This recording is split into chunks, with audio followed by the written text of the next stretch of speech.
খুব আশা ছিলাম যে একটা না হলেও ম্যাচ খেলবো, সো ওইখানে একটু কষ্ট লাগে আর কি। আমরা চেষ্টা করবো যে সবাই যাতে ভালো করে।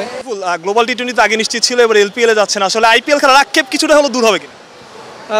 অবশ্যই, তখন দেশের খেলা ছিল তার জন্য হয়তো ছাড়েনি বিসিবি। এখন তো দেশের খেলার নাই আর কি, গ্যাপে আমাদের টাইমটা ফাঁকা আছে, তার জন্য আর কি হয়তো বিসিবি এখন ইনিশিয়েটিভ দিচ্ছে। এলপিএল এ 4 জন ক্রিকেটার খেলছেন, দেশীয় 3 জন পাচ্ছেন, যেটা বলছিলাম, নিজেদের মধ্যে একটা প্রতিদ্বন্দ্বিতা থাকবে কিনা মাঠের মধ্যে? না, এখানে তো নিজেদের মধ্যে কোনো প্রতিদ্বন্দ্বিতা নাই। আসলে আমরা চেষ্টা করবো যে সবাই যাতে ভালো করে, সো আমরা যদি ভালো করি আমাদের নিজের ভিতরে কনফিডেন্স বাড়বে। সো এইটাই। আনফরচুনেটলি ওয়ার্ল্ড কাপে একটা ম্যাচও পাননি, তারপরে এই যে এলপিএল এ ভালো একটা সুযোগ পেলে নিজেকে উজ্জীবিত করছেন কীভাবে আর কি? এই যে আফসোস তো অবশ্যই ছিল।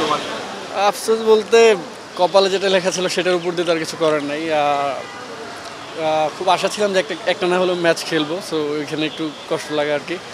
আর এলপিএলে যাচ্ছি, ইনশাল্লাহ চেষ্টা করবো যাতে নিজের বেস্টটা দিতে পারি। আর এখানে অনেক দিন থেকে হয়তো ম্যাচ খেলা হচ্ছে না, সো সেই ক্ষেত্রে যাতে এখানে ম্যাচ খেলে আবার আগের মতো কামব্যাক করতে পারি। এক্সপেকটেশন কি ইন্ডিয়া ম্যাচে বেশি ছিল, মানে as per the record India এগেইনস্টে বেশ ভালো খেলার ইচ্ছাটা?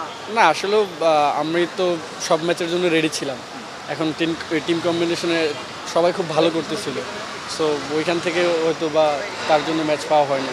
রিসেন্ট টাইমে দেখছি যে আমরা ফ্র্যাঞ্চাইজি লিগে বেশ কিছু প্লেয়াররা যাচ্ছে এবং বিসিবিও চিন্তা ভাবনা করছে সামনের দিনগুলোতে বেশ মানে প্লেয়ারদের বেশি ছাড়বে।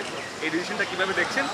এটা ভালো দেখতেছি, কারণ আপনি যদি দেখেন আফগানিস্তানের প্লেয়াররা কিন্তু সব ফ্র্যাঞ্চাইজিস খেলতেছে এবং কি তারা টি20তে সব প্লেয়ারের সাথে খেলতেছে। সো একটা প্লেয়ার বড় বড় টিমের প্লেয়ারের সাথে খেললে হয়তো বা নিজেদের প্রতি অনেক ইজি লাগে, কারণ তাদের সাথে অনেকগুলো ম্যাচ খেললে তাদের উইক পয়েন্টটা বেশি করে জানা যায়। সো সেই ক্ষেত্রে এটা ভালোই কাজ করেছিলেন তো লঙ্কায় আমরা নতুন কিছু দেখবো ইনশাল্লাহ, ওইটা দেখলেই হবে, নতুন লাগবে না।